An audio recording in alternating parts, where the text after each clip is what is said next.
अन्न जे आम्ही प्रोसेस करतो म्हणजे पॅकेज फूड तुम्हाला भेटतात, मी त्याच्यामध्ये इंजिनिअरिंग करते, म्हणजे मी इंजिनियर आहे एक म्हणायची. पण ते प्रोसेस फूड आम्ही करताना आम्ही तुम्हाला जितकं आम्हाला शक्य असेल तितकं आम्ही तुम्हाला त्याच्यात न्यूट्रिएंट्स आम्ही द्यायचा प्रयत्न करतो. पण शेवटी कसं आहे, आम्हाला ते प्रिझर्व करावं लागतं आणि त्या प्रिझर्वेशनमध्ये केमिकल्स येतात. सर पण प्रिझर्वेशनमध्ये केमिकल्स येत असले तरी काही प्रोडक्टच्या मागे लिहिलेलं गेलेलं असतं की हां बाबा हे प्रोडक्ट हार्मफुल आहे, या प्रोडक्ट्सने जास्तीत जास्त तुम्ही कन्झ्युम करू नका. म्हणजे मॅगी जर असेल तर तुम्ही ती कशी बनवायची, मॅगीवर पण एक टेक्निक असते, लिहिलेलं केलेलं असतं की ती कशी बनवायची असते. की जर समजा म्हणजे तुम्ही कुठली मॅगी बनवताय किंवा डाळ म्हणेल किंवा तांदूळ म्हणे, आपण जेव्हा ते कुकरला लावतो तेव्हा एकदा कुकरला लावू नये, ओपन टोपामध्ये शिजवायचं असतं ते, आणि त्याच्यावर एक फेस करेक्ट होतो, तो फॅट्सचा असतो, तो आपण काढून जर टाकून दिला तर आपण तितकं त्याचा फॅट लॉस करत असतो. फेस म्हणजे हां थर लेअर येतोय फेसचा, तो काढला तर त्याने आपण तितकं फॅट लॉस करत असतो. तितकं आपण जसे छोटे छोटे हे करणार आपण टिप्स वापरणार तितकं आपण त्या प्रोडक्टचं किंवा ते आपण अन्न जे शिजवतो त्याचे न्यूट्रिएंट्स आपण वाढवत असतो.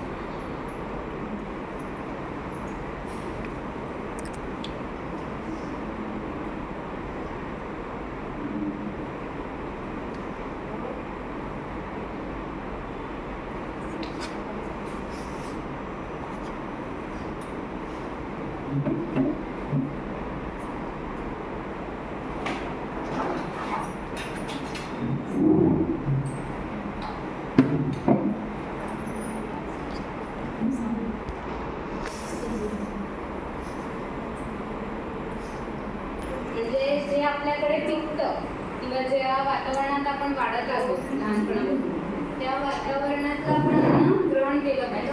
म्हणजे समजा मी कोकणात राहते आणि आपल्या इथे भात पिकतो, नाचणी पिकते, तर आपण ते अन्न ग्रहण केलं पाहिजे. ना की आपण असं म्हणू की मला कॅल्शियम हवं आहे त्यामुळे मी पनीर खायला जाईल, तर ते मी खाऊ शकते पण ते माझी बॉडी तितकं तर तितकी माझी ती बॉडी हे नाही करू शकत, एक्सेप्ट नाही करणार. म्हणजे एक उदाहरण देते, माझं फूड जर एवढं आहे तर ह्याच्यापेक्षा जास्त मी खाऊ नाही शकत. समजा एवढंच माझी कॅपॅसिटी आहे आणि पनीर जो असतो हा वेटला फॅट्समध्ये हाय असतो आणि पनीर जर मी खाल्लं तर माझं एवढं पोट मी भरते नुसतं एका पनीरने. कॅल्शियम खाल्लं मी एवढं माझं पोट भरलं, एवढंच राहिलं, एवढ्या रिकाम्या पोटामध्ये मी समजा एक चपाती खाऊ शकते किंवा थोडासा भात खाल्ला तर मला पूर्ण न्यूट्रिएंट्स भेटले नाही दिवसाचे, मग माझा पूर्ण दिवस जाईल का? नाही जाणार. का? कारण की मला इतके कार्बोहायड्रेट जितके मला गरजेचे आहे, जितकं एनर्जी मला गरजेची आहे, जितके विटॅमिन्स मला दिवसाला गरजेचे आहे तितकं अख्खं पूर्ण अन्न आपल्याला खाल्लं गेलं पाहिजे.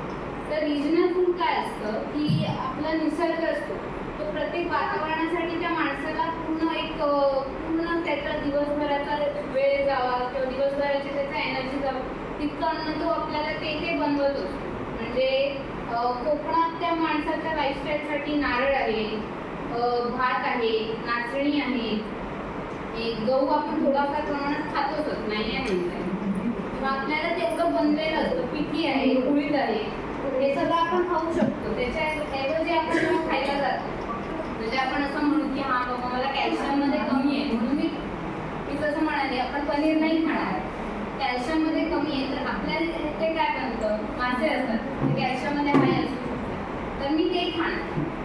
का? कारण की ते माझ्या इथे भेटतंय मला आणि ते स्वस्त पण पडतं ना मला पनीर आणायला मी महाग कशाला जाऊ जर मला मासे स्वस्तात भेटत आहेत.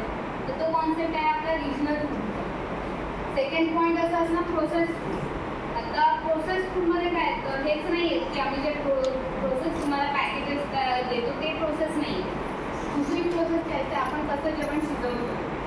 म्हणजे एका लहान मुलाला आपण जर नाचणी देतो, आपल्या आजी आजोबांपासून आपण त्याला नाचणीचं सत्व देतो तर आपण ते त्याला कुठल्या पद्धतीत देतो, आपण त्याचं सत्व देतो. सत्व कसं बनतं नाचणीचं, की नाचणीला आपण मूग आणतो तेव्हा त्याचे फॅट्स कमी होतात त्या गोष्टीचे, म्हणजे पल्सेसचे असो कडधान्याचे असो आपण त्याचे फॅट्स कमी करतो, अनसॅच्युरेटेड फॅट्स जे की चांगले नसतात ते.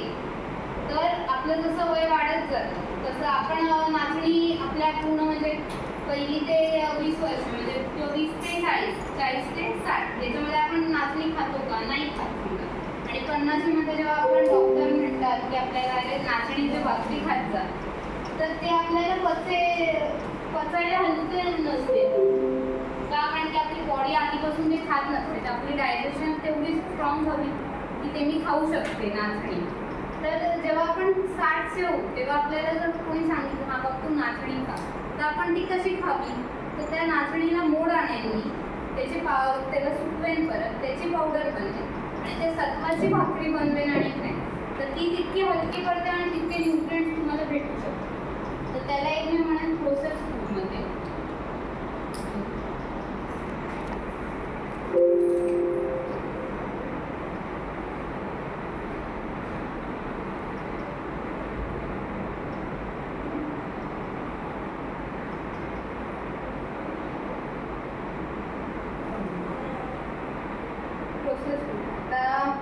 मी त्या वेचा डब्बा दिला, वे प्रोटीन खूप जिमवाली लोक खातात. तर हे वे म्हणजे फार महाग आहे, म्हणजे 2000-3000ला हा छोटासा डबा भेटतो आणि ती मुलं ते प्रोटीन्स म्हणून खातात. आता हा वे जो आहे हा खूप महाग आहे, खूप प्रोटीनला हाय आहे. पण हा कशापासून बनतो, तर आपण श्रीखंड लावतो, चक्का लावतो आपण दह्याचा, त्याचं जे राहिलेलं पाणी असतं त्याला पावडर करून हे बनतो. मग ते आपण घरात किती स्वस्तात बनवू शकतो, फार स्वस्तात बनवू शकतो, जे आपण 2000ला ही मुलं जिमची विकत घेतात. आणि हे जो डबा आहे वेचा, त्याच्यात सुद्धा आम्ही प्रिझर्वेटिव्ह आम्हाला ॲड करावे लागतात, तर ते किती हार्मफुल असू शकतात. हा एक ऑप्शन इथे काय दिला प्रोसेस फूडचा, मी इथे कुकीज दिली आहे. आता हे जेव्हा आपण विकतो कुठलीही बिस्किट आम्ही जेव्हा विकतो ॲज अ इंडस्ट्रीमध्ये, मी तुम्हाला सांगेन न्यूट्री चॉईसची बिस्किट आहे, त्याच्यात होल ग्रेन्स असतात असं मी तुम्हाला सांगून विकेन. पण जेव्हा मी त्या होल ग्रेनचं पीठ आहे समजा ते बनवायला जेव्हा जाईन, त्याच्यानंतर त्याला बेक करावं लागेल, शिजवावं लागेल, तेव्हा कुठे ते मी खाण्यासारखी एक बिस्किट बनवतो. तर ते बिस्किट बनवेपर्यंत त्याचे किती प्रोटीन्स मी यूज केले शिजवताना, ते बनवेपर्यंत मला खूप प्रोटीन मी लॉस केलेलं असतो. तर ते मी खाऊन होईल का माझं, ते मुलांना देईन आणि मी बोलेन का की हा बाबा अरे तू तर प्रोटीन देते मी तुला, काही की मी तुला मल्टीग्रेन देते, तर ते नाही होत तसं. ओके, तो हा एक हे असतो की खूप स्कॅम आहे. म्हणजे आपण याऐवजी मी काय सांगते, तुम्हाला डाएटमध्ये ते ॲड करायचं असेल तर बिया असतात, बिया हे सगळ्यात पौष्टिक आहार आहे. म्हणजे चिया सीड्स असो, अळशी असो, हे तुम्ही मुलांना द्या दिवसातून. म्हणजे आता खूप जण आता आपल्या मुलांना खारी, बदाम, काजू आपण देतो, तर त्याऐवजी काय करू शकता तुम्ही, बदाम आपल्या इथे बनतो का कोकणात, आम्ही बदामाची झाडं लावली आणि बदाम घेतोय का, नाही घेत. आपल्याकडे काजू होतो, पिस्ता होतो का आपल्याकडे कोकणात, नाही. आपण ते महाग विकत आणतो आणि ते आपल्या मुलांना देतो. त्याऐवजी जे आपल्याकडे होतं असं काय आहे की तुम्ही म्हणाल हा बाबा माझ्या मुलाला मी पोषण दिलं, मी सांगते डिंकाचे लाडू, मेथीचे लाडू, शेंगदाण्याचे लाडू, अशा खूप गोष्टी आहेत ज्या आपण आपल्या मुलांना देऊ शकतो. ज्याऐवजी जे आपण कुकीज देतोय त्याला, जे आपण बोलू ते विटा मारी घेऊन दिली मी, अरे गव्हाची मारी आहे, तर ते नसतं. ब्रेडमध्ये तसंच एक हे आहे, आपण व्हाईट ब्रेड असतो आणि एक ब्राऊन ब्रेड असतो. आपण मुलाला काय बोलतो, ब्राऊन ब्रेड गव्हाचा बनतो आणि व्हाईट ब्रेड मैद्याचं आहे, बरोबर बोललोय आपण हे. तर ते असं काहीच नसतं तसं. मैदा हे कशापासून भेटतो, गव्हापासून भेटतो. गव्हाला जेव्हा जास्त चाळलं जातं, बारीक चाळलं जातं, म्हणजे गहू जो असतो धान्य, बाहेरचं जे कवच आहे ते काढून आतलं जे गर आहे त्याचं पीठ असतं ना, त्याला आपण मैदा बोलतो. आणि जे बाकीचं साल आहे त्याला अख्खं जर मी दळलं असेल तर त्याला मी गव्हाचं पीठ असं म्हणेन. तर तो जो ब्राऊन ब्रेड आहे तो अख्ख्या त्या ह्याचा सालीचा बनतो असं म्हणेन का मी, नाही, तसं नाही बनत. त्याच्यामध्ये आम्ही केमिकल टाकतो जेणेकरून त्याला ब्राऊन कलर येतो आणि त्याला आम्ही ब्राऊन ब्रेड म्हणून देतो.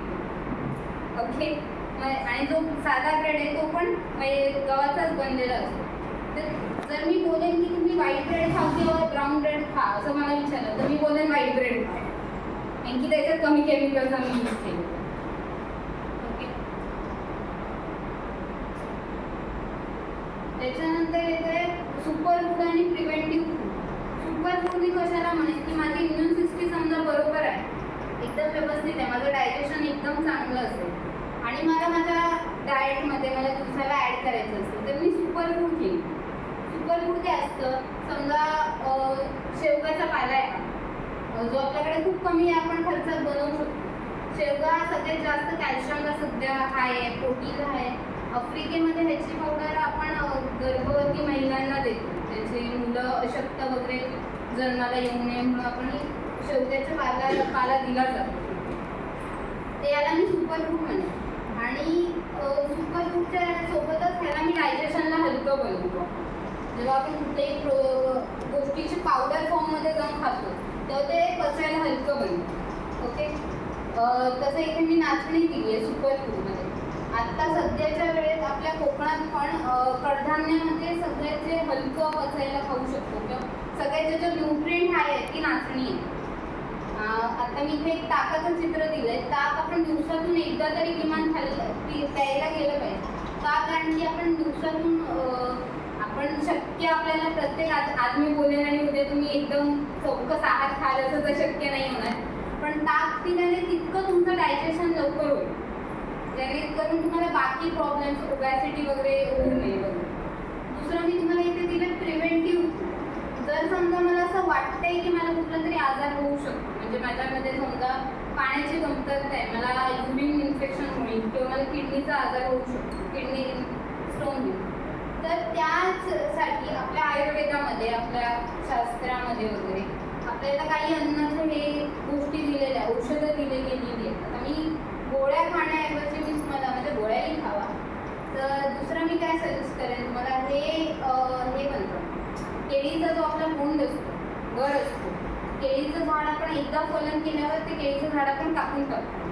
तर ते कापलेलं झाड जर असतं ना त्याला एक आपण चीर पाडायची आतून, खड्डा करायचा आणि त्याच्यावर फक्त एक बांधून ठेवायचं, त्याला केळीचं पान वर घ्यायचं आणि त्याला बांधून ठेवायचं. तर दुसऱ्या दिवशी त्याच्यामध्ये एक द्रव्य निर्माण होतं, ते आम्ही किडनी स्टोनसाठी यूज करतो. त्याला मी प्रिव्हेंटिव्ह फूडमध्ये बोलतो. पुढे आपण एक हे बघू टेक्निक टू कुक फूड, म्हणजे अन्न कसं शिजवायचं कमी न्यूट्रिएंट त्याचे लॉस करून. आता म्हणजे मी तुम्हाला बोलेन तांदूळ शिजवायचा आहे, मला भात लावायचा आहे, तर त्या तांदळाला जर मी डायरेक्ट लावलं तर त्याचे मी फॅट यूज करत नाही. आपल्याला कुकर तर लावावंच लागणार आहे. मी बोलेन तुम्हाला की आता आपण तुपात शिजवलं तर जास्त न्यूट्रिएंट लॉस नाही होणार. मी जसं बोलले आपल्याला फेस काढायचा आहे, तो फेस मी कुकरमध्ये काढू नाही शकत कुकर लावून. तर मी काय करेन की ते तांदूळ जे आहे ना मी एक तास भिजत घालेन, धुवेन घेईन, भिजत घालेन. 1 तासानंतर ते पाणी पण आहे ते काढून टाकेन आणि त्याच्यानंतर त्यात पाणी ॲड करून आपण कुकर लावायचं. त्याने काय होणार की तो जो फेसचं हे असतं ते त्या पाण्यात आधीच्या आलेलं असतं, त्याच्यामुळे मी फॅट काढला आणि मग मी कुकर लावतो. म्हणजे त्यातल्या त्यात आपण सोयीस्करीने आपण कसं बनवू शकतो, तर ते डाळीचं पण मी तसंच करेन. आधी 1 तास भिजत घालेन त्या डाळीला आणि नंतर त्या भाजीला आपण अति वाफ लावतो. एका वाफेत ती भाजी शिजते. अति वाफ लावल्याने काय होणार, त्या भाजीतले तितकी तत्व जात राहणार, वाफेने उडत राहतात कुंडावर शिजवून. नंतर हा दुसरा एक कॉन्सेप्ट मार्केटमध्ये आहे, नो ऑइल नो बटर. हे अन्न जे असतं त्याला आपण तेल वापरत नाही ना, त्याला वाफ देतो ते उकडवतोय त्याला खाताना. मग ते जेवण कसं बनत असतं नो ऑइल नो ऑइल. तर हे असं असतं की याच्यात सॅलड येऊ शकतं या पद्धतीमध्ये, की सॅलडमध्ये आपण तेल टाकत नाही, शिजवत नाही त्या सॅलडला. आता त्यानंतर काय येईल ह्याच्यात, पोहे जे असतो आपण पोहे भिजवतो आपण आणि ते जे आहे ते ॲज अ भात आपण ते कंपेअरमध्ये खातो. म्हणजे भात आपण पोहे पण शेवटी तांदळापासूनच बनतात बरोबर. तर भात जेव्हा मी लावेन, भात शिजवते तेव्हापर्यंत त्याचे न्यूट्रिएंट हे लॉस करत जाते मी जसं जसं ते शिजतंय. पोह्यात जर मी पाणी घातलं तर त्यात मला शिजवावं लागलं नाही त्याला, म्हणजे त्याचे न्यूट्रिएंट त्याच्यातच राहिले. पोहे फुटतात, थोडेफार शिजल्यासारखेच वाटतात, कच्चे तर खाऊ नाही वाटत नाही. तर तसं आपण खाऊ शकतो. त्याला नो ऑइल नो बॉईलमध्ये येऊ शकतं ते.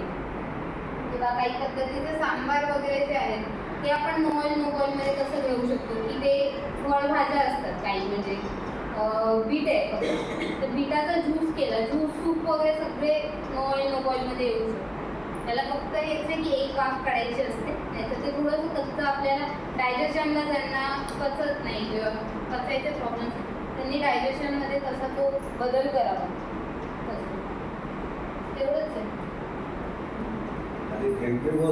थँक्यू. यांनी सगळ्यांनी त्यांच्या प्रश्नाचे तर विचार